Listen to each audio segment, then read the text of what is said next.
Perkenalkan, nama saya Mira Matira dengan NIM 230711010323. Di sini saya akan menjelaskan materi tentang dampak korupsi di era digital, dampak pada penanggulangan korupsi. Dampak korupsi secara umum. Korupsi memiliki dampak yang sangat luas dan merusak berbagai aspek kehidupan, baik ekonomi, sosial maupun politik. Dampak ekonomi. Korupsi dapat menghambat pertumbuhan ekonomi dengan mengurangi investasi, meningkatkan biaya produksi, dan mengalihkan sumber daya dari sektor publik yang produktif ke kantor pribadi. Hal ini juga dapat menyebabkan ketidakstabilan ekonomi dan inflasi. Dampak sosial. Korupsi merusak tatanan sosial dengan menciptakan ketidakpercayaan publik terhadap pemerintah dan institusi. Ini juga memperlebar kesenjangan sosial, di mana kelompok yang memiliki akses atau mampu menyuap akan mendapatkan keuntungan, sementara masyarakat umum dirugikan. Dampak politik. Korupsi dapat melemahkan legitimasi pemerintah, merusak demokrasi, dan mengikis suplemen hukum.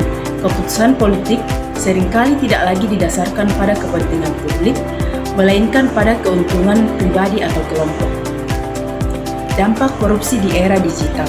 Perkembangan teknologi digital telah membuka dimensi baru bagi praktis korupsi sekaligus memberikan alat baru untuk penanggulangannya.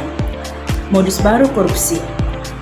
Korupsi tidak lagi terbatas pada transaksi fisik, melainkan merambah ke ranah maya, sistem data, dan algoritma.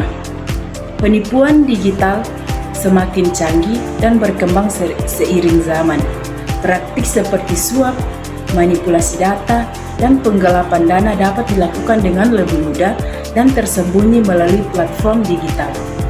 Tantangan penegakan hukum di era digital menghadirkan tantangan baru dalam penegakan hukum korupsi. Pelaku dapat beroperasi lintas negara dengan lebih mudah dan jejak digital bisa jadi sulit dilacak atau dimanipulasi inovasi. Penanggulangan. Di sisi lain, era digital juga memunculkan inovasi dalam pemberantasan korupsi.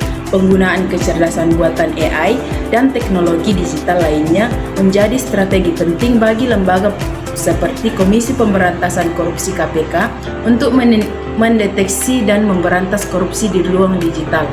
Digitalisasi kebijakan fiskal dan finansial juga dinilai dapat meningkatkan transparansi dan menekan korupsi. Dampak pada penanggulangan korupsi. Upaya penanggulangan korupsi terus berkembang baik dari segi strategis maupun tantangan yang dihadapi. Peran lembaga negara.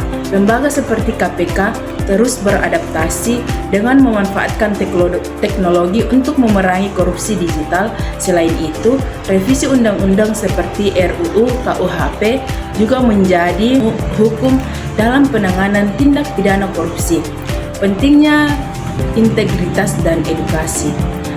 Penanaman nilai integritas dan anti korupsi sejak dini, terutama pada generasi muda dan mahasiswa, menjadi pilar utama dalam pemberantasan tindak pidana korupsi jangka panjang. Gerakan anti korupsi yang dimulai dari aksi-aksi kecil di lingkungan kampus dapat membentuk generasi yang lebih besar. Transparansi dan akuntabilitas.